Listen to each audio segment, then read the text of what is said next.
தமிழகம் முழுவதும் உள்ள 620 அம்மா உணவகங்களில் உள்கட்டமைப்பு வசதிகளை மேம்படுத்தவும், சென்னை மாநகராட்சி மற்றும் நகராட்சிகளில் இயங்கும் அம்மா உணவகங்களை புதுப்பிக்கவும் முதல்வர் விஜய் உத்தரவிட்டுள்ளார்.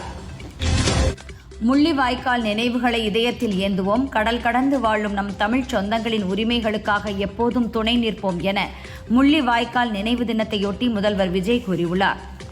கோவை அருகே 13 வயது சிறுவன் நண்பர்களால் அடித்து கொலை செய்யப்பட்ட செய்தி மனதை பதைபதைக்க வைக்கிறது. நம் மாநிலத்தின் வருங்காலமே குழந்தைகள்தான். அவர்களை பொறுப்புடன் வளர்த்தெடுப்பது நம் அனைவரின் சமூக கடமை என திமுக தலைவர் ஸ்டாலின் கூறியுள்ளார். நெதர்லாந்து பயணத்தை முடித்துக் கொண்டு பிரதமர் மோடி நார்வே சென்றார். அங்கு இந்திய வம்சாவளியைச் சேர்ந்த சிறுமிகள் பரதநாட்டியம் ஆடி அவரை வரவேற்றனர். நார்வே சென்றுள்ள பிரதமர் மோடி அந்நாட்டின் பிரதமர் ஜோனாஸ் ஸ்டோருடனை சந்தித்து இருதரப்பு உறவுகள் குறித்து பேச்சுவார்த்தை நடத்தினார். நார்வே சென்றுள்ள பிரதமர் மோடிக்கு அந்நாட்டின் உயரிய விருதான royal Norwegian order of merit வழங்கி கௌரவிக்கப்பட்டது. அதிமுக எனும் ஆலமரத்தை சாய்க்க பார்க்கிறார்கள். அப்படி நினைப்பவர்கள் கீழே விழுந்து உருக்குலைந்து போவார்கள் என எடப்பாடி பழனிசாமி தெரிவித்துள்ளார். 5 கட்சிகளின் ஆதரவில் காலத்தை ஓட்டிக் கொண்டிருக்கும் தாவேகா எனும் பொய்க்கால் குதிரையின் நடனம் சில காலம்தான் என்றார். 5 கட்சிகளின் ஆதரவில் ஓடிக்கொண்டிருக்கும் பொய்க்கால் குதிரையின் நடனம் சில காலம்தான் என தாவேகாவை எடப்பாடி பழனிசாமி விமர்சித்துள்ளார். அம்மாவின் ஆட்சி விரைவில் அமையும் என்றார். 300 ஆண்டுகளுக்கு பிறகு தாயகம் திரும்பும் ஆனைமங்கலம் செப்பேடுகள் குறித்து 36 மணி நேரமாக முதல்வர் வாய் திறக்காதது ஏன் என பாரதிய ஜனதா மாநில தலைவர் நயினார் நாகேந்திரன் கேள்வி எழுப்பியுள்ளார். அம்மா உணவகங்களின் அவசியத்தை உணர்ந்து தமிழகம் முழுவதும் உள்ள அம்மா உணவகங்களை சீரமைக்க முதல்வர் விஜய் பிறப்பித்திருக்கும் உத்தரவை மனதார வரவேற்கிறேன் என டிடிவி தினகரன் கூறினார். தமிழ் சினிமாவின் மூத்த தயாரிப்பாளர் கே ராஜன் உடலுக்கு எம்எல்ஏ உதயநிதி, விசிக தலைவர் திருமாவளவன் உள்ளிட்ட அரசியல் தலைவர்கள் மற்றும் பல திரையுலகினர் அஞ்சலி செலுத்தினர். அதிமுகவிலிருந்து சிலர் தாவேகாவுக்கு ஆதரவு அளிப்பதில் எங்களுக்கு எந்த பிரச்சனையும் இல்லை. தாவேகாவுக்கு எங்கள் ஆதரவு நிலைப்பாடு குறித்து விசிக உயர்நிலை குழுவில் நிச்சயம் ஆலோசிப்போம் என திருமாவளவன் கூறியுள்ளார். குமரி மாவட்டத்தின் பல பகுதிகளில் கடந்த சில நாட்களாக இரவு நேரங்களில் மழை பெய்து வருகிறது. இதனால் அம்மாவட்டத்தில் உள்ள அணைகளில் நீர்மட்டம் உயர்ந்துள்ளது. மகாராஷ்டிராவின் தனிவாரி கிராமத்திற்கு அருகே மும்பை அகமதாபாத் நெடுஞ்சாலையில் திருமண விழாவில் பங்கேற்க 100 பேர் சென்ற லாரி முன்னால் சென்ற கண்டெய்னர் லாரி மீது மோதி விபத்துக்குள்ளானதில் 12 பேர் உயிரிழந்தனர், 25 பேர் காயமடைந்தனர். சென்னை தலைமை செயலகத்தில் முதல்வர் விஜயை சந்தித்த தமிழ் திரைப்பட தயாரிப்பாளர்கள் சங்க நிர்வாகிகள் முதல்வரின் பொது நிவாரண நிதிக்கு 10 லட்சம் ரூபாய் நிதியுதவி வழங்கினர். மேற்குவங்க முதல்வர் சுவேந்து அதிகாரியின் தனி உதவியாளர் கொலை தொடர்பாக ராஜ்குமார் என்பவரை சிபிஐ அதிகாரிகள் கைது செய்தனர். இந்தியா நக்சல் இல்லாத நாடாகிவிட்டது. 50 ஆண்டுகளாக ஏற்பட்ட இழப்பு 5 ஆண்டுகளில் சரி செய்யப்படும் என்று மத்திய உள்துறை அமைச்சர் அமித்ஷா கூறினார். திருப்பதியில் கனமழை வெளுத்து வாங்கியது. இதனால் ஏழுமலையான் கோவிலுக்குள் மழைநீர் புகுந்தது. தீயணைப்பு வீரர்கள் மோட்டார் மூலம் மழைநீரை வெளியேற்றினர். கோடை வெயிலால் அவதிப்பட்டு வந்த பொதுமக்களையும் பக்தர்களையும் திடீர் மழை குளிர்வித்தது. முதல்வர் விஜய் மற்றும் காங்கிரஸ் கட்சி குறித்து கடுமையாக விமர்சித்த அனிதா ராதாகிருஷ்ணன் பேச்சை திமுக தலைமை அங்கீகரிக்கிறதா என காங்கிரஸ் எம்பி மாணிக்கம் தாக்கூர் கேள்வி எழுப்பினார். அவர் மன்னிப்பு கேட்கவில்லை என்றால் காங்கிரஸ் பதிலடி கொடுக்கும் எனவும் எச்சரித்துள்ளார். ஈரான் அமெரிக்கா போர் தொடங்கி இன்று வரை அமெரிக்கர்கள் எரிபொருளுக்காக 3.4 லட்சம் கோடி ரூபாய் செலவு செய்துள்ளதாக பிரவுனி பல்கலை நடத்திய ஆய்வில் தெரியவந்துள்ளது. மும்பை அகமதாபாத் இடையே விரைவில் இயக்கப்படவுள்ள முதல் புல்லட் ரயிலின் புகைப்படம் டெல்லியில் உள்ள ரயில்வே அமைச்சகத்தில் காட்சிப்படுத்தப்பட்டுள்ளது. தமிழகத்தில் 10 லட்சம் கோடி ரூபாய் கடன் இருப்பது கூட தெரியாமல் தான் முதல்வர் வேட்பாளராக போட்டியிட்டீர்களா என முதல்வர் விஜய்க்கு சீமான் கேள்வி எழுப்பியுள்ளார். கடந்த 40 ஆண்டுகளில் இந்திய பிரதமர் ஒருவர் நார்வே நாட்டிற்கு பயணம் மேற்கொள்வது இதுவே முதல் முறை. இந்த பயணம் இந்தியா நார்வே இடையிலான நட்புறவை மேலும் வலுப்படுத்தும் என்று நம்புகிறேன் என பிரதமர் மோடி கூறியுள்ளார். இருமொழி கொள்கை என்பது தாவேக கொள்கைகளில் ஒன்று என்கிறார் அமைச்சர் ராஜ்மோகன். மத்திய அரசின் பிரதம மந்திரி ஸ்ரீ பள்ளி திட்டம் குறித்து ஆலோசித்து முடிவெடுக்கப்படும் என்றார். தமிழக முதல்வர் விஜய் வரும் 22ஆம் தேதி பிரதமர் மோடியை மரியாதை நிமித்தமாக சந்திக்க உள்ளதாக தகவல் வெளியாகி உள்ளது. சென்னை மாநகராட்சி கமிஷனர் குமரகுருபரன் மாற்றப்பட்டு புதிய கமிஷனராக சமீரனை நியமித்து தமிழக அரசு உத்தரவிட்டுள்ளது. இந்தோ பசிபிக் பெருங்கடல் முன்னெடுப்பில் நார்வே இன்று இணைவது எங்களுக்கு மகிழ்ச்சி அளிக்கிறது. மேலும் கடல்சார் பாதுகாப்பு மற்றும் திறன் மேம்பாடு ஆகிய துறைகளில் ஒத்துழைப்பை வலுப்படுத்த நாங்கள் இணைந்து பணியாற்றுவோம் என பிரதமர் மோடி கூறினார். நீங்கள் இதுவரை பார்க்காத அரசு துறையை அமைச்சர்களை முதல்வரை பார்ப்பீர்கள். இன்னும் ஒரு ஆண்டில் முதல்வரின் செயல்பாடுகள் உங்களுக்கு தெரியும் என அமைச்சர் நிர்மல்குமார் கூறினார். தமிழகத்தில் நம் திட்டங்கள் தொடரும் வரை திமுக ஆட்சியே தொடர்கிறது. நாம் தான் இப்போதும் ஆட்சியில் இருக்கிறோம் என திமுக தலைவர் ஸ்டாலின் கூறியுள்ளார். பல இடங்களில் பூத் ஏஜென்ட் கூட இல்லாத நிலையில் சோசியல் மீடியாவால் மட்டுமே தாவேக ஆட்சிக்கு வந்ததாக திமுக தலைவர் ஸ்டாலின் பேசினார். 10ஆம் வகுப்பு பொதுத் தேர்வு முடிவுகள் நாளை மறுநாள் வெளியிடப்படுகிறது. ஜூன் 1ஆம் தேதி முதல் பள்ளிகள் மீண்டும் திறக்கப்படும் என தமிழக அரசு தெரிவித்துள்ளது. 2026-27ஆம் கல்வியாண்டுக்கு புதிய பாடத்திட்ட அடிப்படையில் தயார் செய்யப்பட்ட 1 முதல் 3ஆம் வகுப்பு பாடப்புத்தகங்களை பள்ளிக்கல்வி அமைச்சர் ராஜ்மோகன் வெளியிட்டார். அதேபோல் கோடை விடுமுறை முடிந்து வகுப்பு 1 முதல் 3 வரையுள்ள மாணவர்களுக்கு ஜூன் 4ஆம் தேதி மீண்டும் பள்ளிகள் திறக்கப்படும் என்றார். பதவிதான் முக்கியம் என்றால் காங்கிரசுக்கு முன்பே தாவேக அரசுக்கு நான் ஆதரவு வழங்கியிருக்க முடியும். ஆனால் அமைச்சரவையில் இடம்பெற வேண்டாம் என்பது என் நிலைப்பாடு என விசிக தலைவர் திருமாவளவன் கூறினார். நாங்கள் திமுக கூட்டணியில் தான் இன்னும் தொடர்கிறோம். யாருடனும் பேரம் பேசவில்லை என்கிறார் விசிக தலைவர் திருமாவளவன். சட்டசபை தேர்தலில் தோல்வியடைந்த நிலையில் பொது வாழ்வில் இருந்து சில காலம் ஓய்வெடுத்துக் கொள்கிறேன். தொடர்ந்து மக்கள் பணியாற்றியதால் சிறிது காலம் தனிப்பட்ட வாழ்க்கையில் கவனம் செலுத்த உள்ளேன் என முன்னாள் அமைச்சர் தியாகராஜன் அறிவித்துள்ளார். அழும் குழந்தைகள் கிலுகிலுப்பைக்காரனிடம் இருந்துவிட்டு அழுகை ஓய்ந்ததும் மறுபடியும் தாயிடம்தான் வரும். அதுபோல தமிழக மக்களும் திமுகவிடம் மீண்டும் வருவார்கள் என்ற நம்பிக்கை உள்ளது என எதிர்க்கட்சித் தலைவர் உதயநிதி சொன்னார்.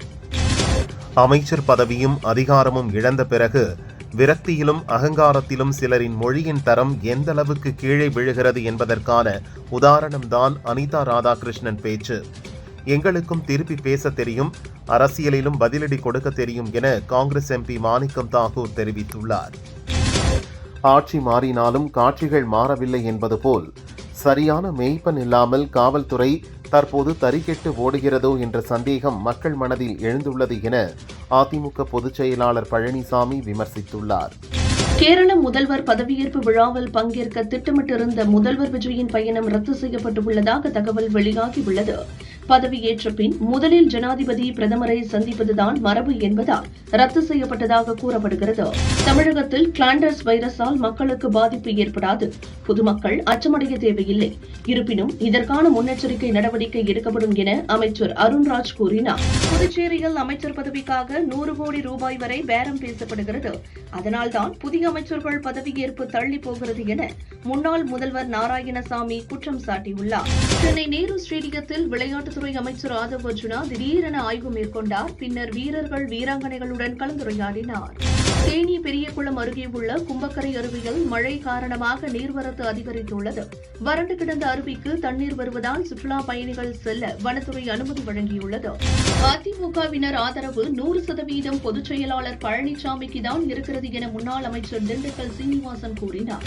தென் மாவட்ட பஸ்களை மீண்டும் கோயம்பேட்டிலிருந்து இயக்க தமிழக அரசு பரிசீலனை செய்ய வேண்டும் என ஆம்னி பஸ் உரிமையாளர் சங்கம் கோரிக்கை விடுத்துள்ளது. இந்திய முப்படை தளபதி உபேந்திர திவேதி கருத்துக்கு பாகிஸ்தான் ராணுவம் பதிலளித்துள்ளது. பாகிஸ்தானை குறிவைக்கும் இந்தியாவின் யுக்தி ஏற்புடையதல்ல. போரை நோக்கிய இந்தியாவின் முயற்சி பேரழிவை ஏற்படுத்தும் என தெரிவித்துள்ளது. பீகார் சசாரம் ரயில் நிலையத்தில் நின்ற பயணிகள் ரயிலில் திடீரென தீப்பற்றியது. பயணிகள் அலர்வடித்துக் கொண்டு வெளியேறினர். தீயணைப்பு வீரர்கள் விரைந்து சென்று தீயை அணைத்தனர். தமிழகத்தில் போதை கலாச்சாரம் அதிகமாக உள்ளது. போதை பழக்கத்தை ஒழிக்க விளையாட்டில் கவனம் செலுத்த வேண்டும் என அமைச்சர் ஆதவ் அர்ஜுனா கூறினார். ஊட்டி தாவரவியல் பூங்காவில் 128வது மலர் கண்காட்சி இன்று தொடங்கியது. சென்னை சென்ட்ரல் ரயில் நிலையம், வள்ளுவர் கோட்டம், மகாபலிபுரம் கோயில் ஆகிய உருவங்களை பூக்களை கொண்டு உருவாக்கியுள்ளனர். அதிமுக பொதுக்குழுவை கூட்ட 5இல் 2 பங்கு உறுப்பினர்களின் ஆதரவு உள்ளது என முன்னாள் அமைச்சர் சி. விஜயபாஸ்கர் தெரிவித்துள்ளார். ரஷ்யாவின் மாஸ்கோவில் உக்ரைன் நடத்திய ட்ரோன் தாக்குதலில் இந்திய தொழிலாளி ஒருவர் பலியானார். 3 இந்தியர்கள் காயமடைந்துள்ளனர். முன்னாள் அமைச்சர் செம்மலை அதிமுகவிலிருந்து விலகுவதாக அறிவித்துள்ளார். ஜெயலலிதா மறைவுக்கு பின் எனக்கு பல வாய்ப்புகள் மறுக்கப்பட்டதாக கூறியுள்ளார். திருப்பதி சந்திரகிரி பாகரப்பேட்டை மலைப்பாதையில் யானை கூட்டம் சாலையில் உலா வந்ததால் வாகன ஓட்டிகள் பீதியடைந்தனர். வனத்துறையினர் வந்து பட்டாசுகள் வெடித்து யானைகளை வனத்திற்கு விரட்டினர். இதனால் அப்பகுதியில் 1 மணி நேரத்திற்கு மேலாக போக்குவரத்து பாதிப்பு ஏற்பட்டது. திருவனந்தபுரம் சென்ட்ரல் மைதானத்தில் நடந்த விழாவில் கேரள முதல்வர் வி.டி. சதீஷன் பதவியேற்றுக் கொண்டார். அவருக்கு கவர்னர் அர்லேகர் பதவி பிரமாணம் செய்து வைத்தார். அதிமுக தலைவர்களிடையே ஈகோ பிரச்சனை இருக்கிறது. கட்சியை வளர்க்கும் எண்ணமே அவர்களுக்கு இல்லை என அதிமுகவில் இருந்து விலகிய செம்மலை சொன்னார். கேரள முதல்வர் சதீஷனுடன் 20 பேர் அமைச்சர்களாக பதவியேற்றுக் கொண்டனர். அவர்களுக்கு கவர்னர் அர்லேகர் பதவி பிரமாணம் செய்து வைத்தார். புதிய தொடக்கத்துக்கான மகத்தான வாய்ப்பை பயன்படுத்தி அரசின் அனைத்து செயல்பாடுகளிலும் சீர்திருத்தத்தை தொடங்குங்கள் என்று தாவேக அரசுக்கு முன்னாள் அமைச்சர் தியாகராஜன் அறிவுரை கூறியுள்ளார்.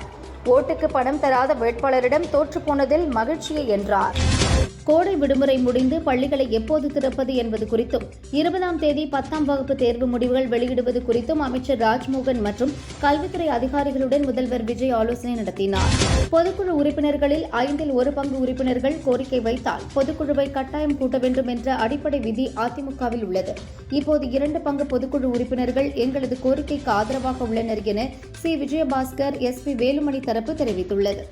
தாமிரபரணி ஆற்றில் துணி கழிவுகள் வீசினால் அபராதம் விதிக்கப்படுவதோடு வழக்கு பதியப்படும் என கலெக்டர் சுகுமார் அறிவுறுத்தியுள்ளார். ஜனாதிபதி ஆட்சியை தடுக்கவே தாவேகாவுக்கு ஆதரவு அளித்தோம். தமிழகத்தில் பட்டியலினத்தைச் சேர்ந்தவர் முதல்வராவது எளிதல்ல என விசிக தலைவர் திருமாவளவன் கூறினார். இயலாமையை மறைக்க எங்கள் மீது அவதூறுகளை சொன்னால் விளக்கம் அளிப்போம். சமூக ஊடகங்களில் பொய்களை பரப்பினால் உண்மையை போட்டுடைப்போம் என திமுக தலைவர் ஸ்டாலின் கூறியுள்ளார். அதிமுகவும் திமுகவும் இணைந்து ஆட்சி அமைப்பதற்காக பேசியிருந்தாலும் தவறில்லை என அதிமுகவிலிருந்து விலகிய மூத்த தலைவர் செம்மலை தெரிவித்துள்ளார். திருச்சி காஜாவளை பகுதியில் திருமணம் செய்ய வலியுறுத்தி கல்லூரி மாணவியை இளைஞர் ஒருவர் கல்லால் தாக்கினார். காயமடைந்த மாணவி ஹாஸ்பிட்டலில் அட்மிட் செய்யப்பட்டார். இளைஞரை பொதுமக்கள் பிடித்து போலீசில் ஒப்படைத்தனர். பொதுப்பணி மற்றும் விளையாட்டுத்துறை அமைச்சர் ஆதவ் அர்ஜுனாவுக்கு ஏற்கனவே துணை முதல்வருக்காக இருந்த அறை ஒதுக்கப்பட்டுள்ளது. தனது அறைக்கு வந்த ஆதவ் அலுவலக பணிகளை தொடங்கினார்.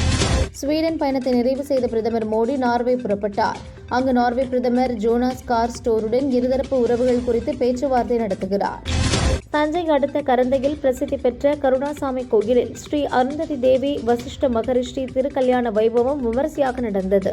திருக்கல்யாணத்தை ஏராளமான பக்தர்கள் தரிசித்து மகிழ்ந்தனர்.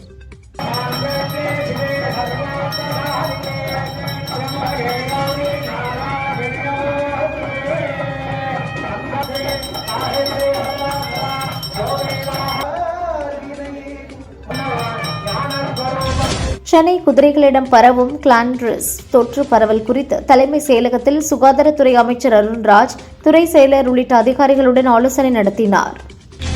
கோவை இருகூர் பகுதியில் மீன்பிடித்துக் கொண்டிருந்த போது ஏற்பட்ட மோதலில் 7ஆம் வகுப்பு மாணவன் அடித்து கொலை செய்யப்பட்டார்.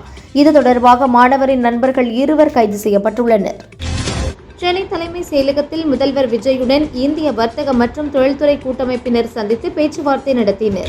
பிரபல ஸ்டண்ட் மற்றும் நகைச்சுவை நடிகர் முத்துக்காளையின் மனைவி மாலதி உடல்நலக் குறைவால் காலமானார். கடந்த சில நாட்களாக ஹாஸ்பிட்டலில் சிகிச்சை பெற்று வந்த நிலையில் இன்று இறந்தார். திரைப்பட தயாரிப்பாளர் கே. ராஜன் மறைவுக்கு முதல்வர் விஜய் இரங்கல் தெரிவித்துள்ளார். அவரது பங்களிப்பை திரைத்துறை என்றும் நினைவில் வைத்திருக்கும் என்றும் கூறியுள்ளார். நீட் வினாத்தாள் விற்பனை தொடர்பாக மராட்டியத்தைச் சேர்ந்த பிரபல நீட் பயிற்சி மைய உரிமையாளர் சிவராஜ் கைதானார். கேரள முதல்வராக பொறுப்பேற்றுள்ள வி.டி. சதீஷன் தலைமையிலான அரசுக்கு வாழ்த்துக்கள். கேரள மக்களுக்கு சேவையாற்றுவதில் புதிய அரசு வெற்றி பெற வாழ்த்துகிறேன் என மேற்குவங்க முன்னாள் முதல்வர் மம்தா தெரிவித்துள்ளார். கேரளத்தின் புதிய முதல்வராக பதவியேற்றுள்ள வி.டி. சதீசனுக்கு பிரதமர் மோடி வாழ்த்து தெரிவித்துள்ளார். மாநிலத்தின் வளர்ச்சிக்கும் மக்கள் நலனுக்கும் புதிய அரசுடன் இணைந்து செயல்பட தயாராக இருப்பதாக குறிப்பிட்டுள்ளார். உபா எனும் சட்டவிரோத செயல்பாடுகள் தடுப்பு சட்டத்தின் கீழ் கைதானவர்களுக்கு ஜாமீன் வழங்கலாம் என சுப்ரீம் கோர்ட் உத்தரவிட்டுள்ளது. குற்றம் நிரூபிக்கப்படாமல் நீண்ட காலம் சிறையில் அடைக்கப்பட்டிருப்போருக்கு ஜாமீன் மறுக்கக்கூடாது என்று கூறியுள்ளது. அதிமுக மாவட்ட செயலாளர்கள் கூட்டம் நாளை காலை நடைபெறும். காலை 9 மணிக்கு சென்னை பசுமை வழி சாலையில் உள்ள எனது இல்லத்திற்கு அனைவரும் வரவேண்டும் என பழனிசாமி கூறியுள்ளார். புதுச்சேரி சட்டசபை நாளை மறுநாள் காலை 9:30 மணிக்கு கூடும் என தற்காலிக சபாநாயகர் அன்பழகன் தெரிவித்துள்ளார். அன்றைய தினம் எம்எல்ஏக்கள் பதவி பிரமாணம் எடுத்துக் கொள்ள உள்ளனர். தமிழக முதல்வராக பொறுப்பேற்றுள்ள நடிகர் விஜய் நடித்த கடைசி படம் ஜனநாயகன் சென்சார் பிரச்சனையால் இன்னும் ரிலீஸ் ஆகவில்லை.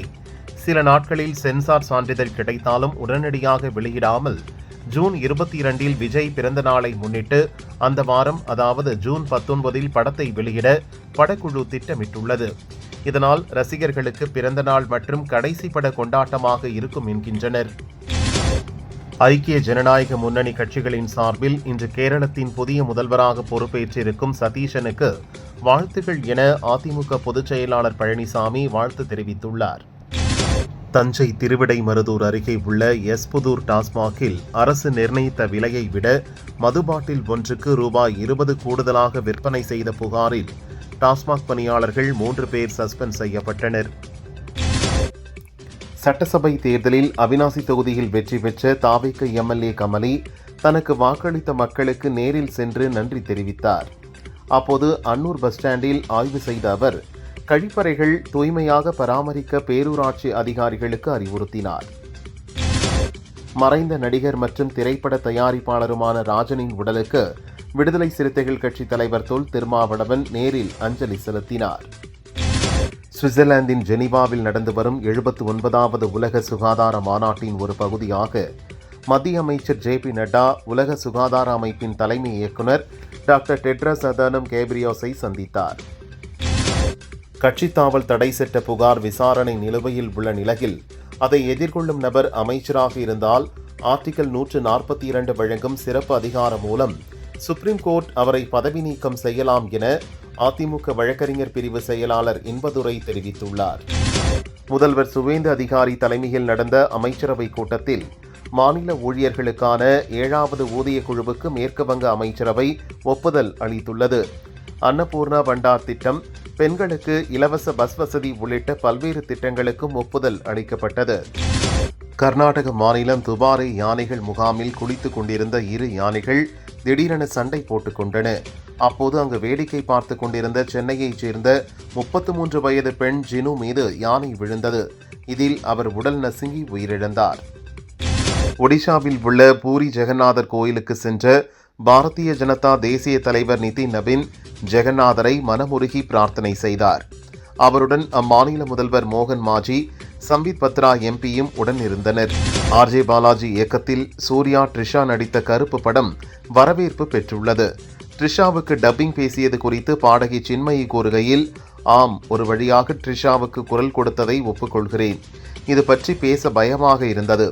ஏற்கனவே படத்திற்கு பல பிரச்சனைகள் இருந்ததால் முன்னரே சொன்னால் புது சிக்கல் வருமோ அல்லது என் குரலை நீக்கிவிடுவார்களோ என பயத்தில் சொல்லவில்லை என்றார். பாலிவுட் நடிகை ஆலியா பட் சமீபத்தில் கேன்ஸ் பட விழாவில் பங்கேற்ற போது சர்வதேச புகைப்பட கலைஞர்கள் அவரை பெரிதாக கண்டு கொள்ளவில்லை. இதனை சமூக வலைதளத்தில் சில ரசிகர்கள் கிண்டல் அடித்தனர். இதில் ஆலியா பட்டுக்கு ஆதரவாக நடிகர் சோனு சூட் நம்மவர் சர்வதேச மேடையில் ஏறும்போது பெருமைப்பட வேண்டுமே தவிர குறைகளை தேடக்கூடாது. ஒவ்வொரு சாதனைக்கும் கேமராக்களின் வெளிச்சமோ அங்கீகாரமோ தேவையில்லை, ஜொலியுங்கள் நண்பரே என குரல் கொடுத்துள்ளார். நடிகை பார்வதி இதுவரை எந்த படப்பிடிப்பிலும் தன் காட்சிகளை மானிட்டரில் பார்த்ததில்லை. ஆனால் மலையாளத்தில் நிசாம் பஷீர் இயக்கத்தில் பிருத்விராஜ் ஜோடியாக அவர் நடித்து வரும் ஐ எம் நோபடி படத்தில் தன் பழக்கத்தை மாற்றி ஒவ்வொரு ஷாட் முடிந்ததும் மானிட்டரை பார்த்து அடுத்த ஷாட்டுக்கு ரெடி ஆவாராம். பார்வதி கூறுகையில், இந்த படத்திற்கு உடல் மொழி அசைவுகளுக்கு முக்கிய தேவை இருந்தது. அதனால் மானிட்டரில் ஒவ்வொரு முறை பார்த்து நடித்தேன் என்றார். சென்னை மாநகராட்சி கமிஷனர் குமரகுருபரனுக்கு பதிலாக சமீரன் நியமிக்கப்பட்டார். நகராட்சி நிர்வாகத்துறை கூடுதல் தலைமை செயலாளராக ககன்தீப் சிங் பேடியும் கூட்டுறவு உணவுத்துறை கூடுதல் தலைமை செயலாளராக அமுதாவும் நியமிக்கப்பட்டுள்ளனர்.